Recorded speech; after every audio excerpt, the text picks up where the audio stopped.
Welcome back to our channel అండి. ఎలా ఉన్నారండి అందరూ? ఏం చేస్తున్నారు? చదువుకుంటున్నారా లేదా? ఈ వీడియో మాత్రం ఒక మంచి మోటివేషనల్ వీడియో. సో బయట జరుగుతున్న యూట్యూబ్ ఛానల్స్లో అంటే ఒక్కొక్కరు ఒక్కొక్కలా చెప్తా ఉంటారు. ఎగ్జామ్ జరుగుతుందా లేదా, నెక్స్ట్ ఏం జరుగుతుంది, అసలు ఎగ్జామ్ ప్రిలిమ్స్ మళ్ళీ పెడతారా, లేదు అంటే మెయిన్స్ కండక్ట్ చేశాక వాళ్ళు ఇచ్చిన తీర్పు తర్వాత మంచి కేసెస్ అన్నీ క్లియర్ అయిన తర్వాత రిజల్ట్స్ ఇస్తారా, మళ్ళీ అప్పుడు కూడా క్యాన్సిల్ చేస్తారా, ఇవన్నీ వీడియోలు అయితే అస్సలు ఉండవు. ఈ వీడియోని మాత్రం చివరి వరకు చూడండి. డెఫినెట్గా మీకు మంచి మోటివేషనల్ వీడియో అవుతుంది, అది మాత్రం నేను అష్యూరెన్స్ ఇవ్వగలను. అయితే ఈ ఎగ్జామ్కి ప్రిపేర్ అవుతున్న వాళ్ళల్లో టూ కైండ్ ఆఫ్ పీపుల్ ఉంటారండి. టూ కైండ్స్ ఆఫ్ పీపుల్ ఎలా అంటే, ఇప్పుడు కొంతమంది ఏంటిది ఎగ్జామ్, ఏంటిది మనం జాబ్ వస్తుందా రాదా ఆ ఉద్దేశంతో ఎట్లా అంటే ఇంకా జాబ్ రావాలి అని చదువుతారనుకోండి అందరూ. కొంతమంది ఏంటిదంటే సబ్జెక్ట్ నేర్చుకుందాం అన్నట్టుగా చదువుతారు. చాలామంది అలా ఉండకపోవచ్చు, కానీ కొంతమంది మాత్రం అలా ఉంటారు. అంటే ఒక సబ్జెక్ట్ అనేది నేర్చుకున్నాం అనుకోండి, ఇంకా ఎగ్జామ్ అనేటువంటిది ఆ సబ్జెక్ట్ మీద ఎప్పుడు వచ్చినా రాయగలిగేలా ఉంటారనమాట వాళ్ళకు. అంటే ఒక కమాండ్ అనేటువంటిది తెచ్చుకుంటారు. ఇక్కడ ఒక సబ్జెక్ట్ కాదనుకోండి, I'm talking about group 1. So ఇక్కడ మనకి ఏంటిదంటే గ్రూప్ 1 సిలబస్ మీద కమాండ్ అనేటువంటిది తెచ్చుకున్నాం అనుకోండి, ఖచ్చితంగా ఎగ్జామ్స్ అనేటువంటివి జరుగుతాయి, అందులో నో డౌట్. అంటే ఇప్పుడు గ్రూప్ 1 అనేటువంటిది ఇట్లా జరిగి ఉండొచ్చు, కాకపోతే ఖచ్చితంగా అంటే స్టేట్ అవతరించినప్పటి నుంచి గ్రూప్ 1 అయితే పెట్టలేదు కదా ఇప్పటివరకు. ఇప్పుడు జరుగుతున్నది ఇదే గందరగోళంగా ఉన్నది, కానీ ఖచ్చితంగా ఫ్యూచర్లో మంచిగా గ్రూప్ 1 కండక్ట్ చేస్తారు. సిస్టమ్ ఇప్పుడు ఇట్లా ఉంది కదా అని మొత్తానికి అలా ఉంటుంది కదా అని చెప్పేసి మనం అది మొత్తం బ్యాడ్ ఒపీనియన్ మన మైండ్లో ఇంజెక్ట్ చేయొద్దు. కొంచెం పాజిటివ్గా ఆలోచిద్దాం, పోతే పోయింది. సో నేనేమనుకుంటున్నానో అది నేను మీతో షేర్ చేస్తాను. ఇప్పటికీ నేను చాలా స్ట్రగుల్స్ ఫేస్ చేశాను, చాలా హెల్త్ ఇష్యూస్ ఫేస్ చేశాను, కానీ ఒకసారి కూల్గా ప్రశాంతంగా కూర్చొని ఆలోచించిన తర్వాత నాకు ఒకటి అర్థమైంది ఏంటంటే, ఇవన్నీ మనం మైండ్లోకి ఎక్కించుకొని మన మైండ్ని పొల్యూట్ చేసుకునే కంటే మన మైండ్ని సబ్జెక్ట్తో నింపేద్దామని చెప్పేసి అనుకున్నానండి.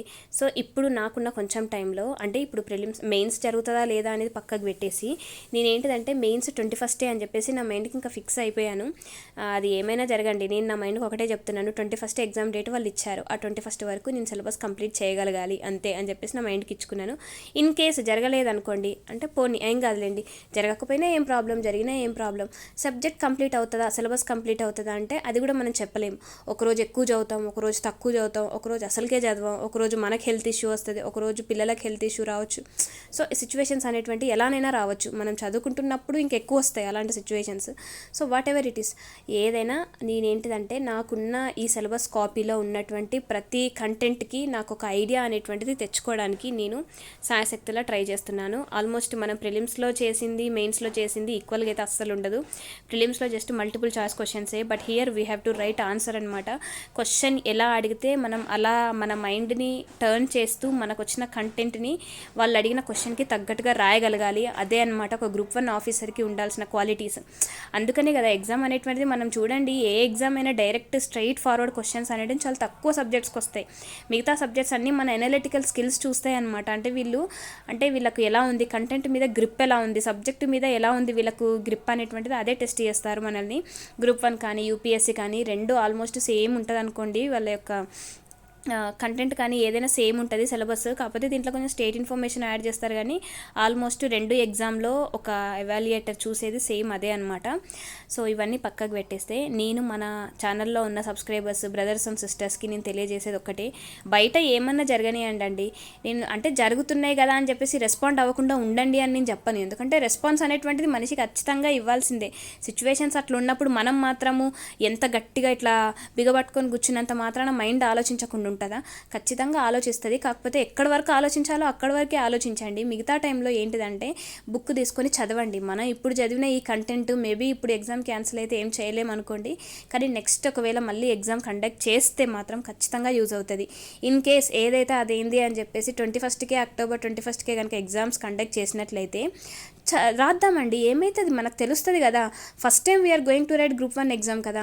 సో మేబీ మన ఛానల్లో ఏపీఎస్సీ వాళ్ళు కూడా ఉండొచ్చేమో, అంటే ఏపీలో ఉన్న వాళ్ళు తెలంగాణలో రాసే వాళ్ళు ఉండొచ్చేమో, అప్పుడు గ్రూప్ 1 రాసి ఇప్పుడు కూడా రాసే వాళ్ళు ఉండొచ్చేమో, నాకు అది తెలియదు. కాకపోతే నేనైతే ఫస్ట్ టైం గ్రూప్ 1 ఎగ్జామ్ రాయబోతున్నాను కాబట్టి ఏదైతే అదేంది నేను సబ్జెక్ట్ని అంతా నేర్చుకుంటాను. మొత్తం కాకపోయినా కొంచెంగా నేర్చుకుంటాను. ఎలా అయితే నేను సిలబస్ అయితే కంప్లీట్ చేస్తాను.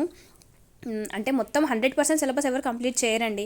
అది యూపీఎస్సీ అయినా ఎంత పెద్ద ఎగ్జామ్ అయినా 100% సిలబస్ ఎవరు కంప్లీట్ చేయరు. మీరు కనుక చూసినట్లయితే అంటే నేను కూడా అదే ఆలోచిస్తున్నానండి. ఏపీపీఎస్సీ వల్ల మెయిన్స్ స్కోర్ కార్డ్స్ అట్లా ఏమైనా బయటకు వస్తే బాగుండు. ఇప్పుడు యూపీఎస్సీకి స్కోర్ కార్డ్ ఎట్లా వస్తుందో మెయిన్స్కి, అట్లనే ఏపీపీఎస్సీ వాళ్ళు ఎట్లా వాళ్ళకి 2 ఎగ్జామ్స్ కండక్ట్ చేశారు కదా. సో వాళ్ళ మెయిన్ స్కోర్ కార్డ్ ఇస్తే అసలు సబ్జెక్ట్కి అంటే ఒక్కొక్క పేపర్కి ఎట్లా మార్క్స్ పడుతున్నాయి అని చెప్పేసి తెలిసింది అనుకోండి, మనకు కూడా ఒక ఐడియా వస్తుంది కదా. ఒక టాప్ ర్యాంకర్కి ఎంత వచ్చిందని తెలిస్తే ఆల్మోస్ట్ యూపీఎస్సీలో కూడా చూడండి 60% దాటిన వాళ్ళు ఎవ్వరు ఉండరు. 50, ఒక్కొక్కసారి 48, 49% కూడా ఉండొచ్చు టాపర్స్ది. సో అంతే, మనకు ఓవరాల్గా 50% సిలబస్ అవగాహన ఉంటే మనం ఎగ్జామ్ క్లియర్ చేయొచ్చు. సో ఇక్కడ ఏంటిదంటే మన ఛానల్ యొక్క వీడియోస్ అనేటువంటిది ఎక్కడెక్కడికో వెళ్తున్నాయండి. ఇదేదో N9 మీడియా అంట, ఈ యూట్యూబ్ ఛానల్ వాళ్ళు ఇది ఒక న్యూస్ ఛానల్ అంట. ఈ న్యూస్ ఛానల్ వాళ్ళు మన ఛానల్ వీడియో తమ్మునేలు పెట్టేసుకొని చెప్తున్నారనమాట. యాక్చువల్గా నా ఫ్రెండ్ మెసేజ్ చేశారనమాట, ఇట్లా నీ ఛానల్ వ్యూస్ అక్కడికి వెళ్తున్నాయి, అక్కడ దాకా ఇన్ఫ్లుయెన్స్ చేస్తున్నారు నీకు అని చెప్పేసి. అంటే నేను సెర్చ్ చేశాను ఎవరు ఈ ఛానల్ వాళ్ళు ఎవరు అని. ఏదో న్యూస్ ఛానల్ వాళ్ళు అంటే మన గురించి చెప్తున్నారనమాట. అంటే ఇట్లా హౌస్ వైఫ్స్ ఇట్లా కష్టపడుతున్నారు అని చెప్పేసి ఎవరిదో ఇద్దరు కాన్వర్జేషన్ పెట్టుకొని కాల్ రికార్డింగ్ పెట్టుకొని వెనకాల మన ఛానల్ వీడియో యొక్క తమ్మునేలు పెట్టారు. అది పాజిటివ్గా తీసుకోవాలో నెగిటివ్గా తీసుకోవాలో అర్థమైతే లేదు. కాకపోతే పీపుల్ ఆర్ దేర్ టు అంటే మోటివేట్ అవుతున్నారండి మన ఛానల్ వీడియోస్ చూస్తూ. అంటే నేను ఇవన్నీ చేయడానికి రీజన్ ఏంటంటే కేవలం నేను ఒక్కదాన్నే చదువుతున్నాను, నేను ఒక్కదాన్నే ప్రిలిమ్స్ పాస్ అయినా, నాకు ఒక్కదానికే గ్రూప్ 4 అక్కడ దాకా పోయి వచ్చిన నేను అని ఏం చెప్పట్లేనండి. ఒక సాధారణ హౌస్ వైఫ్ని నేను, నాకున్న టైంలో నేను చదువుకుంటూ ఇలా చేస్తున్నాను. అంతేగాని నేను ఎప్పుడు దేని మీద నేను తోసేయలేదండి. నా యొక్క ఈ వంకలు పెట్టడం ఇట్లా ఏమీ నాకు అట్లా ఏమి ఉండదు. చెప్పాలంటే నాకు ఈ రెస్పాన్సిబిలిటీస్, ఫ్యామిలీ ఇదంతా తర్వాతనే నాకు ఈ ఎగ్జామ్స్ వచ్చేటి నాకు సెకండరీ. నా ఫ్యామిలీయే నాకు ఫస్ట్. ఎవరికైనా అంతే కదండి, హౌస్ వైఫ్గా ఉంటూ రెస్పాన్సిబిలిటీ తీసుకొని చేయడం అనేది ఒక పెద్ద వరం. సో నేను ఎప్పుడు దాన్ని భారంలాగా అస్సలు అనుకోను. నేను నా పిల్లల్ని చూస్తూ, నా ఫ్యామిలీని చూసుకుంటూ నేను నాకు తోచినంతలా చదువుతాను. అలా చదివే నేను గ్రూప్ 4 వెరిఫికేషన్ దాకా వెళ్ళొచ్చాను. గ్రూప్ 1 ప్రిలిమ్స్ కూడా పాస్ అయ్యాను. సో నేను నార్మల్గా నేను ఇలా అయ్యానని చెప్తున్నానే తప్ప చాలామంది ఉన్నారు గ్రూప్ 4 కొట్టిన వాళ్ళు ఉన్నారు, అలాగే గ్రూప్ 1 ప్రిలిమ్స్ పాస్ అయిన వాళ్ళు ఉన్నారు. సో నేను అలాంటి కేటగిరీలో ఒక సీదా ఒక హౌస్ వైఫ్ని. కాకపోతే నేను ఛానల్ రన్ చేస్తున్నాను కాబట్టి నేను చెప్తున్నాను అనమాట, నేను అచీవ్ చేసిన ఇప్పటివరకు ఏమున్నాయి అని చెప్పేసి చెప్తున్నానే తప్ప ఇది గర్వంగా బడాయిగా చెప్తున్నది అయితే కాదండి. సో అంతే, నేను ఒక సింపుల్గానే ఉంటాను. నేను ఏదో పెద్దగా సెలబ్రిటీని అయిపోవాలి, ఇట్లా సోషల్ మీడియాలో ఇట్లా రావాలి అని చెప్పేసి నేను అస్సలు అనుకోలేదు. అవుతాను సోషల్ మీడియాలో, నేను ఒక ఇంటర్వ్యూ ఇవ్వాలి. నేను చెప్పాను కదా, అంజలి గారు నన్ను ఒక ఇంటర్వ్యూ చేయాలి, అది కూడా ఒక గ్రూప్ 1 ఆఫీసర్ అయ్యాక నన్ను ఇంటర్వ్యూ చేయాలి, గ్రూప్ 1లో ఏదో ఒక ర్యాంక్ వచ్చాక నన్ను ఆవిడ ఇంటర్వ్యూ చేయాలి అని చెప్పేసి నాకు ఒక పెద్ద డ్రీమ్. ఇది నేను నా ఛానల్ స్టార్ట్ చేసినప్పటి నుంచి నేను చెప్తూనే ఉన్నాను. సో అంతే తప్ప ఈ రకంగా అవ్వాలని చెప్పేసి నేను అనుకోలేదు. మేబీ ఇది కూడా ఒక పాజిటివిటీ కావచ్చు. సో వాట్ ఎవర్, మనం ఏం చేద్దామంటే ఏం పట్టించుకోకండి, బయట ఎవ్వరు ఏం చెప్పినా పట్టించుకోకండి. ఇంట్లో వాళ్ళు కూడా అంటారు ఇంకెన్ని సంవత్సరాలు చదువుతావు, ఇంకెన్ని సంవత్సరాలు ఇదే ఎగ్జామ్ మీద కూర్చుంటావు, వేరే చూసుకోవచ్చు కదా అది ఇది అని అంటారు. మేబీ ప్లాన్ బి అనేటువంటిది ఉండాలి. నేను అట్లని దీన్ని చదవకండి అని చెప్పేసి అంటలేను, చదువుదాం. ఇగో ఇప్పుడు ఆల్రెడీ 2.5 సంవత్సరాలు మనం ఇందులో ఇరుక్కున్నామండి. ఇంకొక 2 months చూద్దాం, ఒక 1 month చూద్దాం, 2 months కూడా వద్దు, ఎగ్జాక్ట్లీ 1 month చూద్దాము. ఆ 1 monthలో మనము సిలబస్ కంప్లీట్ చేద్దాము.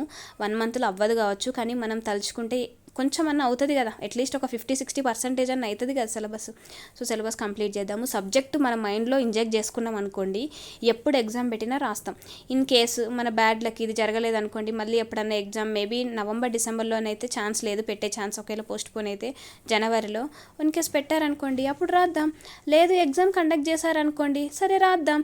ఒకవేళ అది కనుక మనకు క్యాన్సిల్ చేశారనుకోండి, మెయిన్స్ రాసాక క్యాన్సిల్ చేశారనుకోండి, అది మనకు ఒక మంచి టెస్ట్ సిరీస్ లాగా టీజీపీఎస్సీ ఎగ్జామ్ సెంటర్లో పోయి మనం రాస్తున్నట్టు ఉంటుంది కదా, అది కూడా మనకు పాజిటివే. ఎట్లయినా సరే మనకు అది బెనిఫిటే అవుతుంది తప్ప మనకు ఎప్పుడు లాస్ అయితే అవ్వదు. సో మైండ్ని ఈ రకంగా పాజిటివ్గా పెట్టుకొని చదవండి. ఇప్పుడు నాకు రాదు, నేను ఇంత కష్టపడి ఇట్లా చేసినా మనకు మెయిన్స్లో నేను క్లియర్ అవుతానా కానా, ఇవన్నీ సందేహాలు ఏమీ పెట్టుకోకండి. ఒకటి చెప్తున్నా, ఆల్మోస్ట్ ఎట్లా అంటే ఒక 100 ఇప్పుడు 560 పోస్టులు ఉన్నాయి. ఇప్పుడు ఎంతమంది, ఒక 30,000 మంది చదువుతున్నారు అనుకోండి. హార్డ్గా ఒక 5-6 వేల మంది కూడా చదువుతలేరు. మీరు నమ్మినా నమ్మకపోయినా ఇది వాస్తవం.